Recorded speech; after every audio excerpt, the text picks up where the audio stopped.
Well, look. Big NBA news. Big story last night, obviously. Russell Westbrook traded for Chris Paul to the Houston Rockets. And, Rob, look, I have defended Russell Westbrook I don't know how many times on the Colin Cowherd show. I think he is not only a first ballot Hall of Famer, but an iconic, legendary type player.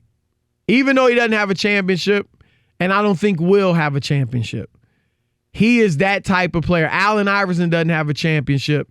He's iconic. Westbrook will be iconic and legendary because of what he did with the triple-double. I love James Harden. I have voted for him for MVP twice. He's won it once. I voted for him twice. The first year Steph won it, 2015, I thought it belonged to James Harden. He is being mentioned in the same breath offensively as Michael Jordan and Wilt Chamberlain. I mean, what he has done the last few years is absolutely phenomenal. So I love them both. But together, I don't love them nearly as much.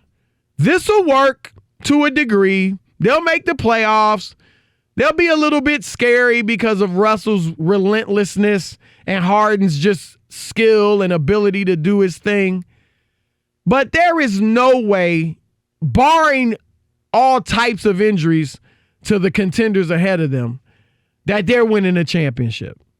There is such a thing as fit and chemistry and system.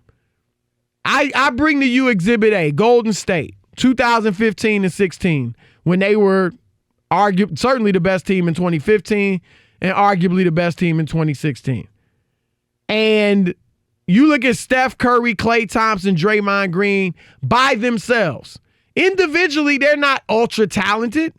They're not going to scare you necessarily individually, but put them together. Their games complement each other's. They were in the right system that Steve Kerr created, and they became a juggernaut. So system, fit, it matters. And the problem, as great as Westbrook and Harden are individually, their games don't complement each other. And so the goal in Houston, all the hand-wringing, all the tension about Mike D'Antoni's job, all the changes with the assistant coaches on the staff, all the looking at trying to get Jimmy Butler and the like. It was all about getting a championship. And this move is not going to get the Rockets a championship. I'm with you. I didn't look at that trade and go, wow, they got the missing piece. Oh, they're in the, I hear people say, oh, Houston's in the championship mix. No more, no less than they already were. Right. Maybe less. But, right? But I'm just saying, only from the standpoint that he's younger, right, than Chris Paul, not a pain in the butt like Chris Paul. I'm just meaning the other stuff. No, I know what you're saying. Where he could be aggravate Harden his teammates and his teammates, right. So maybe from that standpoint, yes. But this doesn't make any sense. And Daryl Morey, we've been talking about him, and about the all the moves he's making, and he's this analytic genius in basketball, as Nick Wright says, right? Isn't that he swears by him? Nick thinks he's the best GM in the NBA. Okay, right. First he said the best GM in all of American sports. That was a few months ago. Today he said in the NBA. So he's coming down. So he's coming down already? So what happened to all Next sports? Next week it'll be in the Southwest Division or whatever. But you know what I'm saying. Yeah. So I didn't look at it as any groundbreaking. You take my headache or my bad contract and I'll take yours. Right. That's the move that I looked at it and I thought I wasn't impressed. I mean, I people getting all juiced up. I get it. Moving big names, big pieces, but they don't really fit together to where I thought, wow, Houston just made a move to put them in the mix. They're playing the Clippers in the Western Conference Final. I don't even get that. That's the thing. Look, if both Los Angeles teams are healthy, I just don't see this Houston team beating them. I'm sorry.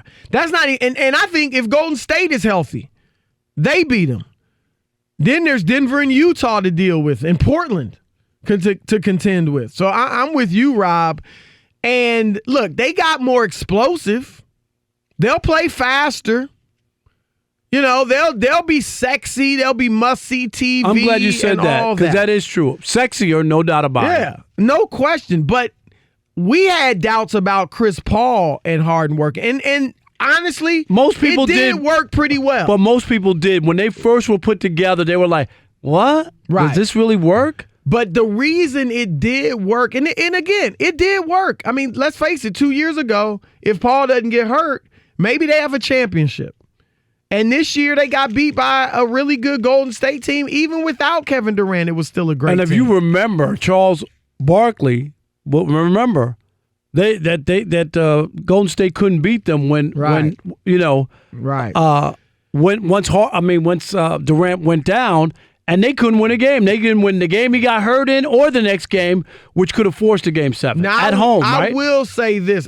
With Chris running it back, considering what the LA teams did, Houston wasn't going to be better than them with Chris Paul. The problem is this move doesn't make you better either. Harden and Westbrook, makes you different, but not better. Right, that's all it is. Different. I'll say this. I was in contact with 5 or 6 NBA people since this trade. Players, ex-players, executives, scout types. They all liked the trade. Now, they didn't tell me it was going to get them a championship, but they all liked the trade. They thought Houston would play faster. They brought this up, Rob. Well, they like each other. They both wanted this to happen. And they played together before. Right. But Chris Paul and Harden, while they didn't have the history of Westbrook and Harden, Chris Paul didn't pick the Rockets out of a hat 2 years ago. He thought it was going to work. Well, they had talked. I mean, you can't. He doesn't make that move. He doesn't go to the Clippers and say, trade me to Houston without talking with Houston and thinking it's going to work. And as far as Harden and Westbrook playing together 7 years ago, 8 years ago, 9 years ago in Oklahoma City, first of all, you have to recognize that was a much different James Harden. He was first 3 years in the league, averaged 10 points, off 12 points, and then 17 points off the bench as a role player. And he did have one that second one run. Year was a big year, 17 points a game. Yeah, he wasn't what he is now. No. Even close. I'm just saying, but that year, man, he stood out to me. No question. He made a lot of big shots. Yeah. If you remember that series. But they also had Durant, who is so great that he could make a lot of things work, and that he made that work. And the NBA was different, Rob. When Harden came in off the bench and Westbrook stayed in the game, they had Harden on the ball as the playmaker. And he wasn't a playmaker like today where he was shooting all the time. He was the playmaker, ran the offense, and he and Westbrook thrived. But again, it was a different NBA. The three-point ball wasn't nearly as prominent. So you could have an off guard who wasn't this phenomenal jump shooter, but could drive / Exhibit A, Dwayne Wade. He worked off the ball with LeBron. That would be more challenging today because of the prominence of the three-point shot. So Westbrook off the ball in Houston with Harden is going to be challenging because Westbrook's not a good three-point shooter.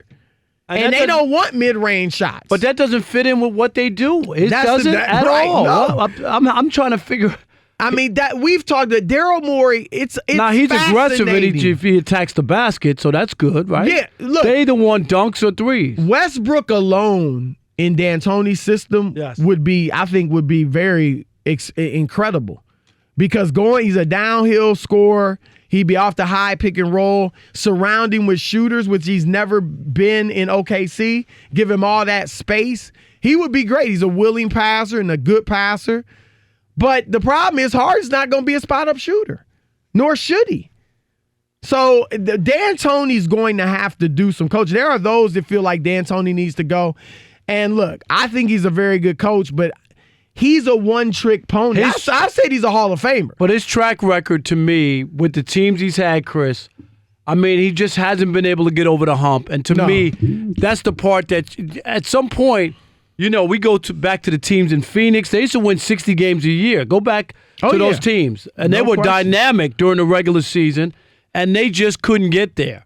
So that's the issue I have. Running into San Antonio. Yep. I mean, look, Don Nelson's a Hall of Fame coach, no championship. So I think D'Antoni, with how he's helped change the game, I think he wouldn't could be get in my the Hall vote. of Fame. However, I've been more disappointed than not. Yeah, no, he hadn't get it done. Right. I mean, he hadn't gotten the championship, and he's not confrontational. Now, what coach would be able to get Westbrook and Harden to change? I don't know. I mean, it's a challenge. That's what we're talking about. These guys are a chemistry experiment. So Rob and I don't think it's going to work. We don't think it's terrible. Right. It's not going to make them bad. They're not going to miss the playoffs if they're healthy. It's just that I don't think we both don't think that they've gotten that much better with the trade. I question if they've gotten better. Just because at least Chris Paul was a jump shooter and he could hit shots. He was great on catch and shoot threes. And that fit in with what they were doing. So what do you think? 877-99 on Fox. Let's start with Sean in Sacramento. Sean, welcome to the Odd Couple. Hey, what's up, fellas, man? It's good hearing y'all both back together today, I man. know. Oh, yeah. Summer months are, a little tricky with vacations and other things. Because we're always working hard for your entertainment dollar. You know that. Yes. Big time to us now. Y'all over here getting the big time gigs on TV and stuff. Nah, that's not new. Is that your phone? What is that scratching? Yeah, what is all that scratching in the background? What is that?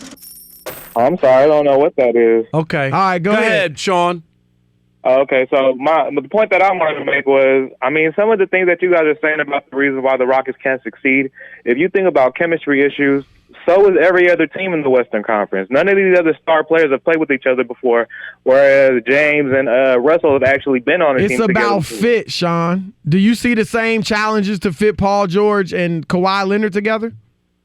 I see the same kind of challenges because... Really? Which one of them is ball dominant? Kawhi has shown he could be the ball dominant. No, he fit at times. He can handle the ball. That's what he's never been ball dominant. Not in San Antonio or Toronto. But it's still going to be a chemistry experiment. But chemistry is easier to work together when the pieces fit. When the games complement each other. We're not just Sean. You think the Westbrook addition makes them better or the same? I mean, if you think about some of the weaknesses in the teams they've both been on, it's always been in the Robin to their Batman. Paul George and Chris Paul, they both wear down. Neither one of these two guys, it's Batman and Superman now. You got two guys. When he was the Batman, I mean, Westbrook didn't win with Durant. This is not a better fit than Durant was. I think it is because now you're running a fast-paced offense. If there's one thing that D'Antoni could do, it's run the other teams to the ground. And you look at the way they're built. I'm talking about you got Gerald Green, you got P.J. Tucker, who's a top 10 perimeter defender. You got Capella, who's a top 5 defensive low-post defender. That's enough to actually build around. And then you look at their runs in the last 3 years in the playoffs. This is not a team to mess with. You give these two guys an actual supporting cast, which they've been lacking for the last 5 years individually. Westbrook wasn't lacking a supporting cast in OKC. Neither was Harden, to be honest. The ball in OKC. Who's shooting the ball in OKC? He hadn't had shooters around him, but he's had good players around him. All right, so Sean is all on board. So what are you saying? They going to win the championship? Because we're not saying they're not going to make the playoffs. We're saying they're going to be good, but they can't beat the Lakers or the Clippers. I'm just saying, don't crown LA just yet, because every single one of those stars on the LA teams have not played 82 games in I don't know how long. Going to be a war of attrition this year, and we'll see what happens. If injuries happen and all the teams better than Houston get hurt, yeah. But that's a part of sports, and you know what? They got the advantage with Golden State with injuries and still didn't win. Right. So we already know that, Sean. Westbrook haven't been at their best in the clutch moments. Yes. Thanks anyway. Thanks for the call. Yep. Marty in Kentucky. You're on the Odd Couple, Fox Sports Radio. What's up, Marty? Glad to hear you two back together. Your phone crapped out. Marty, yeah. Oh, are you there? Okay, go ahead. Your phone was a little funky. My bad. Well, here's how I see it. I don't see it as a good fit. You make the right points. They're two ball-dominant guys. I don't know how you make it work when they both need the ball in their hands to generate what they do. Now, if somebody was going to make it work, it would take a real leader to get these guys to adjust their games. And although, Chris, you like D'Antoni and think he's a Hall of Famer, I've never cared much for him because I think even though he's smart, I don't think he shows good leadership skills with his complaining and his excuses. And I feel the same way about Budenholzer, for example. After Game 4 of the Eastern Conference Finals, he's complaining about Drake. Why is my coach complaining about Drake? You know, I don't like. No, I agree on the leadership. You're right. I mean, that, like you said, it takes a really strong coach to get these guys to work together. And maybe Popovich, but even that, I mean, whoever the coach was, it'd be a challenge to work with these two. Let's go to Dre in Seattle. Dre, you're on with the Odd Couple. Hey, my buddies, what's going on? What's happening? man? All right. Listen, I think, anytime you add a top 10 player, All-Pro, and a former MVP to your team, you're obviously better. Now, What about last year in Boston with Kyrie? Were they better? This is where the rubber meets the road right here. Can Russell Westbrook adjust his game, going back, stealing back, or just shooting it whenever, throwing it up, and be more efficient? Harden is Harden. Harden is a baller. He's gonna ball. But can Russell Westbrook straighten out, make his game more efficient? If he can, you're looking at a dominant team. If he can't, if he go in there and try to, make it about him, that's the issue. What could he do? Can he play off the ball? If he becomes if that becomes more like a Dumars and Isaiah that was a different league. The jump shooting, 3-point shooting was not nearly as important back then as it is now. That's the thing. You could have guards who weren't great shooters back then. But you got two players who can do it. But one's got Westbrook doesn't shoot well. He shot 29% from three. I want to be like Isaiah. I want Isaiah?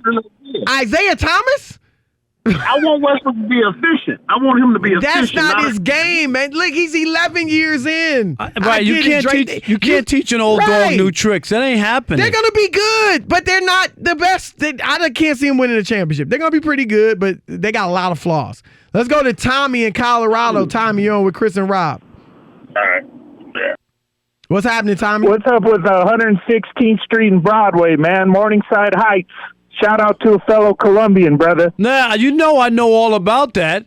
I can't. What? I'm coming Didn't to you get yours online? No, I didn't. I took classes on that beautiful campus uptown. No doubt, right, Tommy. Man. Go ahead, Tommy. I think people got it twisted, man. Like Russ has got to take a back seat to Harden, man. I think people got it twisted. Westbrook's the better player here, brother. He's the most exciting player that's been in the league since Kobe and Mike, man. And nobody plays harder, nobody gives it more heart. And I'm just distraught, man, that Russ has found himself in this situation. It's not even oil and water, man. It's like oil and oil. They might go together, but they're not going to work, man. Right. Look, what the point you make, Harden is much better on the ball than Westbrook is. However, Harden would have a better chance of playing off the ball, I think, in today's NBA than Westbrook because he's a better shooter.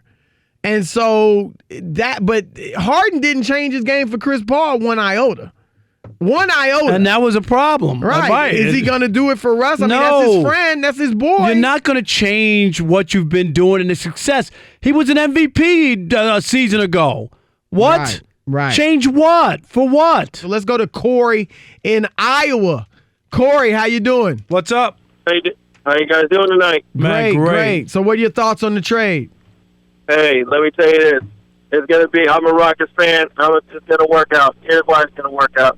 What did everybody say about Chris Paul when he first came there? The exact same thing they're saying now. Oh, it's not going to work. It's not going to work. And it didn't work.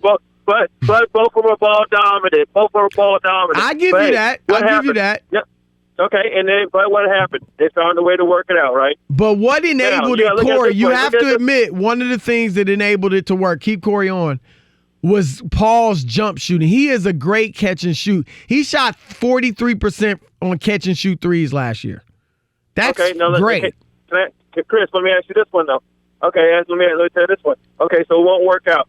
Okay, look at both of these guys this way. Both of them won MVPs. Both of them have max contracts. Both of them are superstars. Both of them are top 10 players. They've achieved every single accomplishment they can.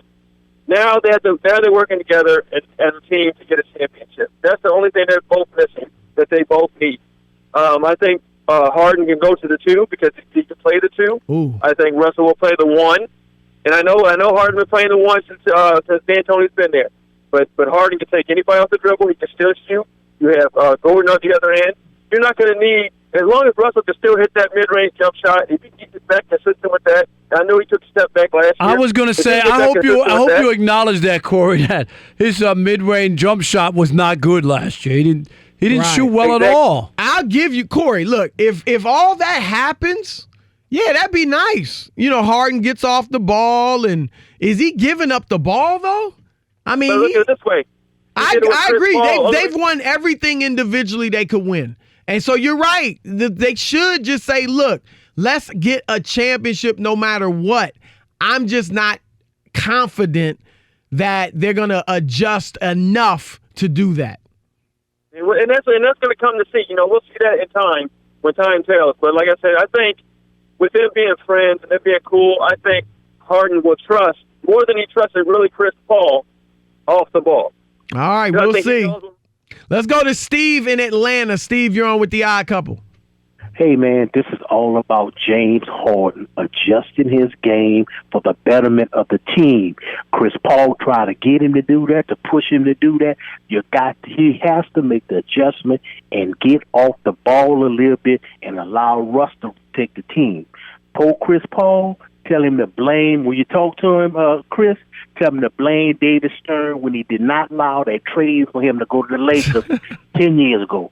That was Kobe Bryant, man, and he was going to give him the ball. Yeah, all right. I agree. I think Harden's more capable of changing his game than Westbrook is. So let's go to Keith in Portland. Keith, you're on with Chris and Rob. Hey, how you guys doing? Appreciate you having me on. Hey, I think that James Harden just needs to come off the ball mostly to start the game, and then if he's taking over at the end and closing out the game, that's going to get him that rest that he needs. And Westbrook will be all right opening up the games for them. That's where I see that they should be going. Well, look, we know these are two really talented players. You guys, you're right. They both need to adjust. Rob and I, we're just saying it's tough, man. That's not easy to do. It's easier said, especially when one of you is not a good shooter. It's easier said than done. I just think people can look at it and go, and then if this thing doesn't work out, people go, I guarantee you, oh well, they really didn't fit in the beginning at the start. That's what people will say. And again, we're not saying it's going to be a nightmare, right? I'm saying they're still at the same level. Right. I said if that, because we talked about it. I was like, Houston's still in the mix. I know things didn't go well last year, but they're still in the mix. And now I still think they're in the mix. I don't put them ahead of a number of teams, you like what they were doing last year. And you thought their path was easy, and it didn't work out last year. Right. Let's go to Jeff in Kansas. Jeff, you're on with Chris and Rob. Hey, guys, thanks for the call. I appreciate it very much. No problem. Love listening to you on the way home. Makes my drive shorter. Hey, Jeff, thank you, buddy. We appreciate that a lot. Gentlemen, my thoughts on Westbrook's trade. The bonus, I think, or the plus for Houston is the fact you're getting a more durable, more powerful player in Westbrook compared to Chris Paul. That's the upside. The downside that I see is basically what's obvious is you got two alpha males going to be on the same court at the same time. It's hard enough to have two alphas get along in the same neighborhood, let alone the same court. Right. And unless the NBA adopts a new rule that allows them to have two basketballs on the same court at the same time, I don't see how this is going to work. No, I hear you. Look, right now at this stage of their careers, Russell Westbrook's flat out better than Chris Paul. No doubt about it. Nobody will doubt that. It's just the fit, and I think he hit it on the head. Let's go to Mark in Sacramento. Mark, you're on with Chris and Rob. What's going on, gentlemen? What's happening? What's up? I think that they're a better team. I agree with you guys that the West is just too deep, and all the changes in the West, I don't think they can get to the finals. But I think they're a better team, and I think they respect each other enough to give a little bit of each game. And now it's going to be up to D'Antoni to figure out a way to make the pieces fit. It's not them, it's him. That's a big issue. I mean, but D'Antoni, and again, I think he's been a very good coach. I'm in the minority. It might even be a minority of one when I say he's a Hall of Fame coach. I mean, most people do not have him because but just because he hasn't won. We have plenty of coaches in there who haven't won. Well, but I think there's just a lot of disappointment with him. That's all. I'm just saying. With everybody who hasn't won a championship. Well, I don't think that right. I get that. He's changed the game. He helped revolutionize the game. But here's the point, Mark. He's a one-trick pony. When have you ever seen him have anything but a ball-dominant point guard and everybody's getting on the three-point line, high pick and roll, and a ball-dominant point guard? How's that going to – that's all he does. From Steve Nash to Jeremy Lin to Chris Duhon to James Harden on up. Good point. Do you know these two guys remind me of it? Because I'm old enough to remember because I'm in my 60s. This kind of reminds me of when Earl the Pearl came to New York and him and Walt Frazier had to try to make it work. Well, Earl sacrificed. Right. Earl the Pearl definitely gave he averaged like 15 points with the Knicks. I'm going to check it out. It might have been as low as 12 at one point. Yep. And so he gave up a lot, but it was a different game. It was totally different. And they had already climbed. Right. They had already won a championship in 70. They had Willis Reed. They had a lot of ball movement in their game. So, but first, let's talk another element of this trade, Rob, and that is Chris Paul. And Kendrick Perkins, who we're going to have on in the third hour, came out with some strong comments. He said, everybody's talking about Russell Westbrook being a bad teammate. But what about Chris Paul? Chris Paul did force his way out of New Orleans, did force his way out of the Clippers. And then, I mean, don't you think the reports were probably true that he wanted to trade out of Houston? Now, he certainly didn't want to get traded to Oklahoma City. And even if he didn't ask for a trade, because I had been told he didn't. But, we had Vinny Goodwill on from Yahoo Sports today. And he's the one that wrote it. That wrote that story. Right. Remember, we had him on our show, and Doug and I had him on this morning on the Dan Patrick show. Right. And he was like, I think Doug asked him if he's vindicated. He said, I'm not. I stand behind my reporting and the people I talk to. But he did. He was the first guy to say that. There was like, it was either him or me. Both of those guys were like this. Exactly. Right. So, and something happened. Yeah. So here's the thing, though. Chris Paul is not long for Oklahoma City. They're trying to move him. If somehow they can't, I don't know how in the world that works. But the only thing, they're not. Because they want to go with Shai Gilgeous-Alexander. But people are thinking about a buyout. They're not paying 140. It's 140 a lot of years left. Chris, there's no way they're paying that. You know what? That ain't like there's $30 million left and we can come up with a number. Right. 147. And if I'm him, I want every nickel. I'm not. What? I certainly want close. I'll tell you that much. And here's the thing. So where there's talk about Miami, and there was a report today from Barry Jackson down in Miami. Barry's been there for a million years. Right. And he says that, they're somewhat interested, but they're not like pursuing him like they were pursuing Russell Westbrook. I proposed this on the herd today, Rob. What about a trade with the Philadelphia 76ers? Ben Simmons for Chris Paul and Dennis Schroeder. Now you have to throw in another piece maybe to make it work. Some draft picks maybe from Philly. And I like Ben Simmons. I hate to say this because I've been a big fan since he got in the league, since he was at LSU. But with him being unable to shoot, it makes it tough. Isn't that crazy? You talking about an NBA player. Did you just hear what you just said? Came out of your mouth? And let's face it, even if he comes back next year and can shoot decently, I mean, what are we expecting? I mean, he's not going to be a dead-eye shooter. So if Philadelphia could get Chris Paul, and I know Oklahoma City has Shai Gilgeous-Alexander, who they like a lot and everybody likes a lot. So I don't know if they would want Ben Simmons. He's a point guard. Both of them are point guards, or Simmons can be like a point forward.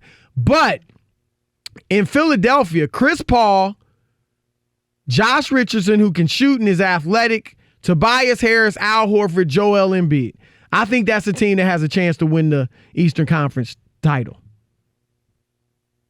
That's not a bad. Now, there's a little hesitancy because of Paul's age and health, and that's why I would want Dennis Schroeder. See, that's my. Unless they could get Shai, which I don't think they could. Here's the one part that you bring, and why I put up the stop sign for Chris Paul is the idea about staying healthy. And he's had a slew of injuries and different things that have slowed him down or hurt his team, right? No doubt. So I don't know. And then if you go get him, what would be, like your luck would be he's not going to be available. Or So that's the only reservation I would have. There's a red flag, no doubt. But I agree with your premise and the idea of the combination of guys you just said. I don't think that's far a stretch. I get it. Well, and what I said also is it may be a situation where if you're Philadelphia, you would want to watch Chris Paul over the first month. To see. Before you make a deal is what you're saying? He shot 42% last year, which is a career low, 15 points a game. I don't know if that's a career low, but it's his turnovers his turnovers was second most he's ever had. But he still doesn't turn the ball over that much. But I'm saying, but it was the second most for him. Yeah. And so, I'd want to see was he really in decline last year, or were the drop in numbers just kind of due to circumstances in Houston, not fitting in, the injuries, things like that. So, but that's something I think about if I'm Philadelphia. I'd put it on the table with my brain trust and say, do we want to do this? Because they need to be in win now mode. Who knows how long Joel Embiid's going to be healthy? And I hate to put it out there like that, but that's a real question. We have yet to see him be healthy for a full season. And so if you're Philadelphia, maybe you just go for it now. They haven't won the championship since 1983. Dr. J and Moses Malone. 4-4-4. Turned out to be what? 4-5-4? Right, 4-5-4. 4-5-4. Right, exactly. 4-5-4. He was close, though. Right. But, yeah, that's what I like to see. Look, if he gets traded to Miami, they're okay. I mean, they're a middle-of-the-road Eastern Conference team. They're sexier. They're more interesting. That's not a championship team, but Miami's been irrelevant virtually since LeBron left. It's been a long time. Yeah. So those are kind of two of the places. Outside of that, it's hard to think How of about a the place Lakers? For Chris Paul. All that money. Only because people always throw out right away, no matter who's available. Lakers. He's going to go to the Lakers. The banana boat crew is falling one by one. Dwayne Wade's out of the league, retired. Melo's been essentially enforced retirement in exile. Chris Paul's now in Oklahoma City in purgatory until he gets traded. Look at that.